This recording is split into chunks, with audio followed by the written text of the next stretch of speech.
Hello everyone, welcome to our YouTube channel CSNSR। जैसे कि आप जानते हैं कि इस जून मंथ में बहुत सारी जीएसटी की ड्यू डेट्स फॉल करने वाली हैं। ये जून मंथ जीएसटी के लिए बहुत क्रूशियल होने वाला है, क्योंकि इसमें जो है जीएसटी की ड्यू डेट्स का एक तरीके से फ्लड सा आने वाला है। तो आप कोई भी ड्यू डेट मिस ना कर जाएं और आप सब कंप्लायंसेस अपने फॉलो करें, ताकि आपको इंटरेस्ट और पेनल्टी हैवी ना पे करनी पड़े। इसलिए हम अपनी इस वीडियो को लेके आए हैं। तो हम देखते हैं ये वीडियो में जो भी जून के अंदर डेट्स फॉल करने वाली हैं, आने वाली हैं, उसका क्या रेलेवेंस है, वो कौन से टैक्स पेयर के लिए, कौन सी कैटेगरी के कौन से टैक्स पेयर के लिए फॉल करेंगी, कौन सी ड्यू डेट होंगी, वो हम इसमें सब डिस्कस करेंगे। तो आइए देखते हैं। इसमें मैंने एक चार्ट प्रिपेयर किया है जिसमें कॉलम्स में रखा है return forms, annual turnover, tax period, due date and specified dates. Return forms में वो चीजें हैं जो फॉर्म्स हमने या रिटर्न्स हमें जून मंथ में फाइल करनी है। एनुअल टर्नओवर से हम ये देखेंगे कि इसके बेसिस पे रिटर्न हमारी मंथली जाएगी या क्वार्टरली जाएगी। टैक्स पीरियड हमें वो देखना है जो भी किस किस मंथ का जो हमें रिटर्न आगे फाइल करना है जून में। और ड्यू डेट और स्पेसिफाइड डेट्स, ये दो डेट्स क्यों ली गई है, ड्यू डेट स्पेसिफिकली क्यों ली गई है? ड्यू डेट्स इसलिए देना जरूरी था क्योंकि हमारी कोई भी डेट एक्सटेंड नहीं की गई है, बल्कि सिर्फ स्पेसिफाई की गई है एक्सेप्ट मई मंथ के। यानी कि इसका क्या मतलब है कि ये जो ड्यू डेट है, इस जो स्पेसिफाइड डेट्स का आप कॉलम देख रहे हैं, अगर आप अपनी रिटर्न इन स्पेसिफाइड डेट्स तक नहीं फाइल करते हैं तो जो भी आपकी इंटरेस्ट और पेनल्टी होगी उसकी कैलकुलेशन आपकी ओरिजिनल डेट से, यानी कि ओरिजिनल ड्यू डेट से ही कैलकुलेट की जाएगी। इसलिए इस ड्यू डेट का कॉलम बहुत ही रेलेवेंट था इसमें। तो देखिए, सबसे पहले हम GSTR 3B को देखते हैं, कौन कौन सी रिटर्न हमें कब कब फाइल करनी है। 3B को मैंने 3 कैटेगरीज में बांटा है। सबसे पहले है लेस देन 1.5 करोड़। जब अगर आपकी टर्नओवर 1.5 करोड़ से कम है और आप टैक्स पीरियड फेब 20, मार्च 20, अप्रैल 20 और मई 20 की रिटर्न अब फाइल करना चाहते हैं, नहीं फाइल कर पाए थे, तो उसके लिए जो ड्यू डेट्स हमारी होती थी वो होती थी 12, 22 एंड 24 एज पर रजिस्ट्रेशन। देखिए, एज पर रजिस्ट्रेशन क्या होता है?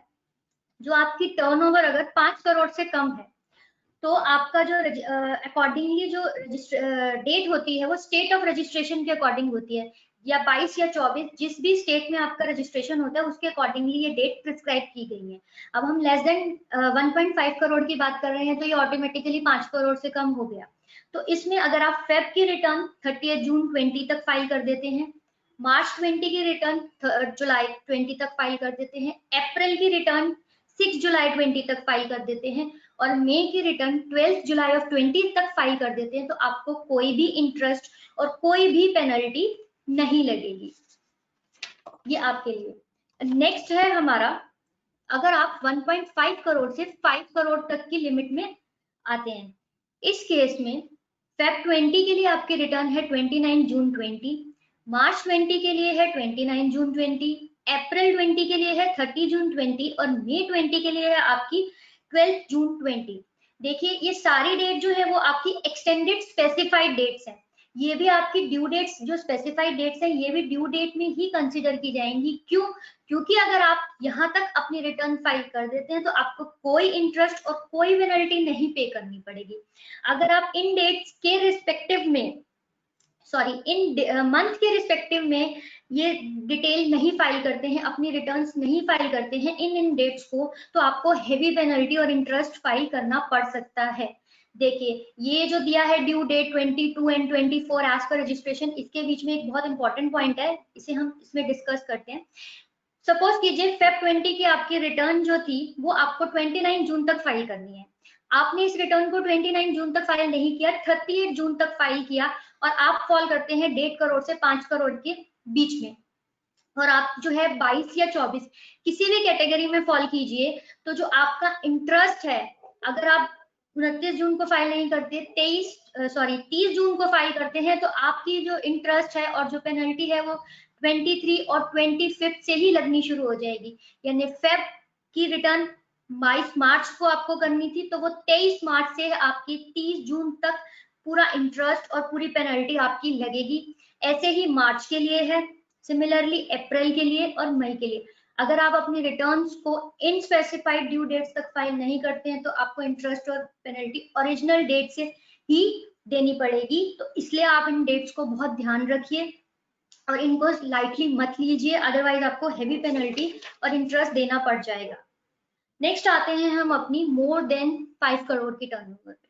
अगर आप 5 करोड़ से ज्यादा की टर्नओवर में फॉल करते हैं तो आपकी जो ड्यू डेट्स होती हैं वो टैक्स पीरियड्स के लिए फेब, मार्च, अप्रैल और मई 20 के टैक्स पीरियड्स के लिए नेक्स्ट मंथ की 20 तारीख को फॉल करेगी। मंथली जाती है, हर महीने की 20 तारीख, नेक्स्ट मंथ की 20 तारीख को होती है आपकी। तो इस केस में अगर आपकी टर्नओवर 5 करोड़ से ज्यादा है तो फेब 20 की जो रिटर्न है वो आपको 20 जून 20 तक फाइल कर देनी है। अगर आप कर देते हैं तो आपको रिड्यूस इंटरेस्ट लगेगा और कोई पेनल्टी नहीं लगेगी। ध्यान रखिएगा, 20 जून तक रिड्यूस इंटरेस्ट लगेगा और कोई पेनल्टी नहीं। लेकिन एक बात इसमें बहुत इंपॉर्टेंट है कि फेब, मार्च और अप्रैल, सिर्फ इन 3 मंथ के लिए ही ये कंडीशन दी गई है। यानी कि अगर हम मई मंथ की बात करते हैं 5 करोड़ से ज्यादा की टर्नओवर में, तो उसकी डेट आपकी एक्सटेंड कर दी गई है 20 जून से 27 जून। यानी कि अगर आप मई की रिटर्न अपनी 28 जून को फाइल करते हैं तो आपका जो इंटरेस्ट है और जो पेनल्टी है वो 21 जून 20 से लगेगी।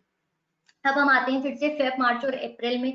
इसके केस में क्या होगा, अगर आप अपनी रिटर्न 24 जून तक फाइल कर देते हैं तो आपको 9% का इंटरेस्ट लगेगा, कम रेट ऑफ इंटरेस्ट लगेगा। वैसे वो 18% होता है लेकिन रिड्यूस कर दिया गया, सिर्फ इसके लिए ऑप्शन दिया गया आपको, और कोई पेनल्टी नहीं लगेगी। लेकिन अगर आप ये सोचते हैं कि हमें 9% का इंटरेस्ट भी नहीं देना, तो उसके लिए भी गवर्नमेंट ने हमें एक ऑप्शन दिया था कि अगर आप जो फेब, मार्च और अप्रैल की रिटर्न है वो अपनी इन ड्यू डेट्स के, यानी कि 20 मार्च, 20 अप्रैल और 20 मई के 15 दिन के अंदर फाइल कर देते हैं तो आपको कोई इंटरेस्ट और कोई पेनल्टी नहीं देनी पड़ेगी। वो 15 दिन कब कब फॉल कर रहे थे, अगर आप फेब 20 की 4 मार्च तक कर देते हैं, मार्च 20 की 5 मई तक कर देते हैं और अप्रैल 20 की 4 जून तक कर देते हैं। अप्रैल के लिए आपके पास अभी भी ऑप्शन है, आप 4 जून तक कर सकते हैं, तो आपका कोई इंटरेस्ट और कोई पेनल्टी नहीं लगेगी।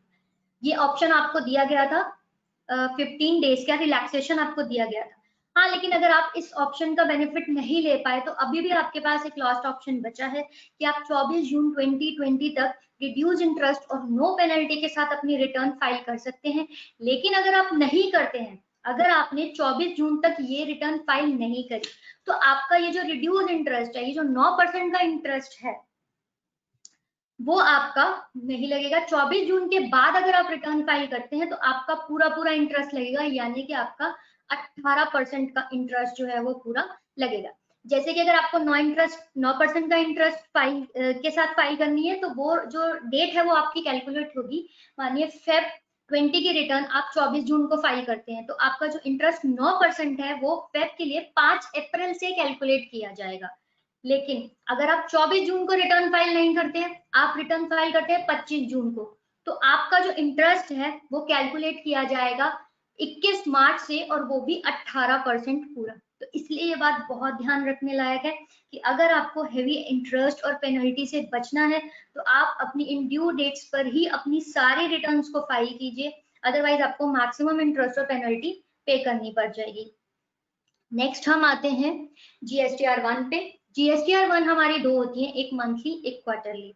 मोर देन 1.5 करोड़ के केस में हमें मंथली फाइल करनी होती है, या लेस देन 1.5 करोड़ के केस में अगर किसी ने गलती से मंथली ऑप्शन चूज कर लिया या अपनी मर्जी से मंथली ऑप्शन चूज किया तो वो भी मंथली फाइल कर सकता है। तो उस केस में मार्च 20, अप्रैल 20 और मई 20 की जो डेट्स होती हैं वो होती हैं 11 अप्रैल 20 और 11 मई 20 और 11 जून 20। इन तीनों को भी अगर आप 30 जून तक फाइल कर देते हैं तो आपको कोई पेनल्टी पे करनी नहीं पड़ेगी।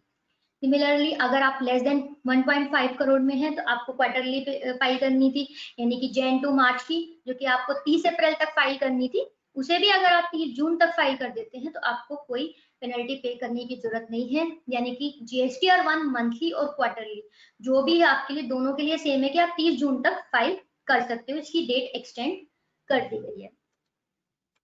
अब हम नेक्स्ट आते हैं ITC 04।